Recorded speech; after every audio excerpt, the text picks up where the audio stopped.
We're moving on to our next speaker. That's Roopa Nagraj. I personally don't cover cricket as much, but I spoke to Roopa and I am all thrilled about what she's doing in UAE. And she's a former cricketer. She plays cricket and she's basically running this program in UAE with the national team.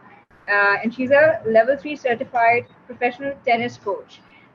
Sorry, cricket coach. That's again cricket. Cricket is something I have to struggle with. But Roopa, please educate me, educate others like me as to what you're doing, because I think we have so much to learn from you. Cool. Thank you so much, Natasha. Can you hear me? Yes, I can hear you perfectly. Okay, fantastic. It's been a fantastic 1 hour conversation with all the athletes, and I'm awestruck, to be frank with you. First of all, thanks so much for having me here today. My journey, I think I started when I was in high school. Again, I started playing cricket with my brothers on roads of Bangalore. So being born and brought up in Bangalore, it's culturally, I think after you finish your 10th standard, you have to decide, like Nisha ma'am said, you need to decide if you're going to take up medicine or you have to take up engineering, especially if you're coming from southern part of India. You need to be really focused. Today, I want to share my challenges that I faced as a cricketer.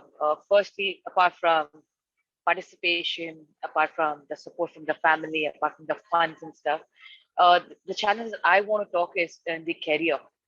So though you're graduated, though you have a double graduation, it's really challenging for us to find a job, because if you look at it, 20 years down the lane, we still have only one organization that actually recruits women cricketers in India. So apart from railways, there's no other organization that supports and promotes women's cricket in India. So the biggest challenge was to get a job, and it was a booming time back in India, back in Bangalore, where all the software companies were set up and things like that in 2010 to 2015, I think. And that's when all of us graduated. And but still, we had a lot of challenges in finding a job.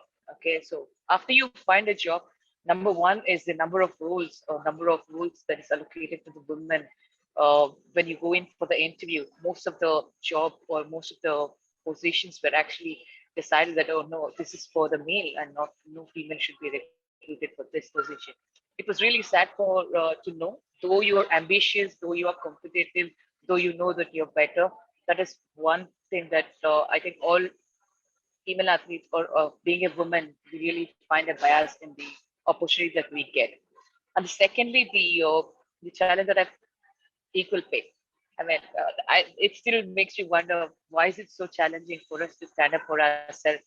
And even if you stand up, you're not treated equally, and you're not paid in line with a male colleague or male player. So that's one of the other challenges that I still face. And to finish with India, I tried quitting sport, and then I decided to continue my work, and then I got a job in Dubai. So once I moved in Dubai, it's really difficult to keep a player or a player who has played first class cricket or represented India for so long, quite to sit at home and then continue going to work. So I decided to go back and play cricket. So I started searching for a place to go and play cricket, but unfortunately there was no cricket happening here for girls. I mean, that was an eye opener for me, that there is no cricket team in the UAE. And I think that day I decided that I'm going to start a women's team here, and no matter what, my goal was to qualify for the World Cup. And it's been a great journey now. It's been 5 years down the lane, and I started a program called Get Into Cricket Girls Program. Any girl in the UAE can come and participate who's above the age of 8 years. She will be trained for free on a Friday morning. If you look at it, it's very challenging. One is if you're a girl daughter, it's difficult for any parent, even including it starts at home, to be frank with you. I have parents telling me for Friday morning, it's difficult to come and drop a daughter.